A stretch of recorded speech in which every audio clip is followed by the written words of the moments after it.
The world lost 20% of its oil supply 5 weeks ago, and the 30-day buffer that keeps shelves stocked and planes flying just ran out this week. Good evening, I'm Steve, and this is the Daily Brief Canadian Macro. It's a lighter week for creator content with the Easter long weekend, but there's really only one story right now, and it's big enough to carry a full episode on its own. The Loonie Hour's three amigos, Steve, Rich, and Keith, covered the Hormuz crisis from every angle, and we're pulling out the four most important threads. The energy crisis and why this week marks a turning point, the global social policy responses already underway that most Canadians haven't heard of, and what all of this means specifically for Canada, including a genuine economic opportunity that our infrastructure may not be ready to capture. We'll also close on nuclear energy because this crisis makes that conversation impossible to avoid. Let's get into it. On February 28th, the U.S. and Israel launched coordinated strikes on Iran. Within days, Iran closed the Strait of Hormuz, a 55-kilometer wide waterway between Iran and Oman that carries roughly 20% of the world's daily oil supply. The IEA called it the largest supply disruption in the history of the global market. For context, the 1970s Arab oil embargo removed 4 million barrels a day from markets. The Hormuz closure has removed 20 million, 5 times larger. Here's what made the first month manageable. There was still oil in transit. Tankers already loaded and sailing gave importing nations a 28 to 30-day buffer. That window closed this week. There is very little coming behind it. The countries that assumed this would be sorted out in 2 more weeks are now staring at empty reserves and empty petrol stations. Oil hit $112 US a barrel on Thursday. Some analysts have penciled in $200 a barrel if the closure holds. And because oil is an input to essentially everything, plastics, pharmaceuticals, fertilizer, road surfaces, the price pressure doesn't stop at the gas pump. Fertilizer prices are already up 50% since the conflict began, and that hits crop yields, which hits food supply. The worst of the food price shock likely doesn't arrive until summer. The strait itself cannot be bypassed at scale. Saudi Arabia and the UAE have pipeline alternatives, but those handle maybe 5 million barrels a day. The strait was moving 20 million. The gap is unbridgeable by pipeline alone, and no one other than the US has the naval power to reopen it. The UK has 1 or 2 operational aircraft carriers. France is Europe's second largest naval power and still doesn't have the capacity to escort tanker convoys through a contested strait. Even the US Navy is stretched. This does not resolve quickly. Here's a snapshot of what's already happening on the ground around the world. The Philippines declared a national emergency on March 24th, the first country in the world to do so. They import 98% of their oil from the Middle East and have supply secured only until June 30th. Pakistan introduced a 4-day work week and school closures overnight. Sri Lanka cut schools to 4 days and scaled back all public sector operations. Thailand ordered civil servants to work from home, banned elevator use in government buildings, and capped air conditioning at 27 degrees.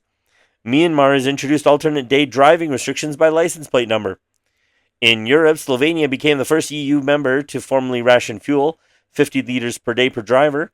Germany capped petrol stations to 1 price change per day to prevent panic gouging. The European Commission urged all 27 member states to reduce highway speeds by 10 kilometers per hour and work from home where possible. Australia has released strategic reserves, made public transit free in 2 states, and further announced a national fuel security plan last week. Japan released 80 million barrels from its reserves, its largest drawdown ever. The IEA coordinated a 400 million barrel emergency release across member nations, the largest in history. And Canada? Public sector unions requested work-from-home accommodations this week, and the opposition has called for fuel tax cuts. What has the government done? Well, they raised the carbon tax on April 1st by 16%. Canada's position in this crisis is genuinely complicated and more interesting than the headlines suggest. On the opportunity side, we are the world's 4th largest oil producer. Our oil doesn't go through the Strait of Hormuz.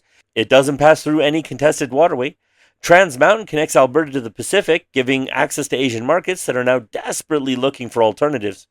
Japan sources 95% of its crude from the Middle East, South Korea 75%, and every one of those countries is looking for a stable, democratic supplier right now, and Canada fits that description. Alberta's budget was built on WTI assumption of $6.50 a barrel. However, oil is at $112. That's a massive revenue windfall, and ATB Financial has lifted Alberta's nominal GDP growth forecast to 6% for 2026. Canadian oil producers could collectively see up to $90 billion in additional revenue if prices hold, according to the Financial Times. But here's the catch. Trans Mountain is already running at 91% capacity. There is no spare pipeline infrastructure to actually ramp up exports in the near term. The longer-term opportunity, more West Coast capacity, The long-stalled Northern Gateway discussion, new Pacific export infrastructure, is now politically easier to argue for than it has been in years. One model from ARC Energy and ATB Financial found that $100 billion invested in an additional 1.5 million barrels per day of pipeline capacity would add $31 billion annually to Canada's real GDP. This crisis may finally be the forcing function. For Canadian consumers, though, don't expect relief just because we produce oil. Refined fuel is priced on global benchmarks. Gas in Halifax is up roughly 30%, and groceries are next. Unfortunately, lower income households who spend the highest proportion of their income on food and energy will absorb the hit the hardest. The Loonie Hour closed their episode with a question we're sitting with. Will we finally learn the lesson about energy security? Well, nuclear power is completely unaffected by the Strait of Hormuz. No oil, no LNG, no fertilizer. Base load, 24/7 near zero emissions. It's the only energy source that checks every one of those boxes simultaneously. And Canada is further ahead than most people realize. Ontario already gets 60% of its energy from nuclear. Bruce Power on the shores of Lake Huron is the largest operating nuclear power plant in the world, supplying 30% of Ontario's power alone. More importantly, Canada has already broken ground on the first commercial small modular reactor in the G7.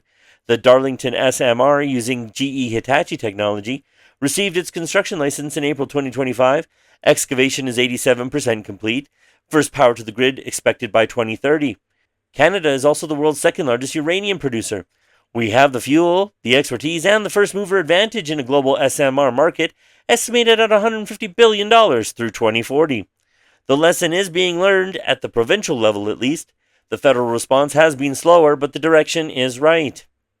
The thread running through today's episode is simple. The cost of a decade of energy complacency is now arriving all at once, and it's being distributed unevenly. Energy-producing Canada is in a paradoxical position. Alberta is sitting on a revenue windfall. Canadian oil producers may collectively see $90 billion in additional revenue if prices hold, but Canadian consumers pay global prices regardless. The food shock is still coming, and our pipeline infrastructure is too constrained to capitalize on the global demand surge in any meaningful near-term way. The Hormuz crisis has made the pipeline and nuclear conversations politically easier than they have been in years.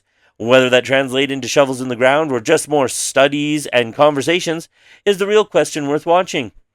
The Loonie Hour has held these views on oil and nuclear for a long time, and this crisis validates them. That said, one data point doesn't settle a complex policy debate. The energy transition still needs to happen. This crisis just makes the short and medium-term case for Canadian energy a lot harder to miss. Well, that's our daily brief for today.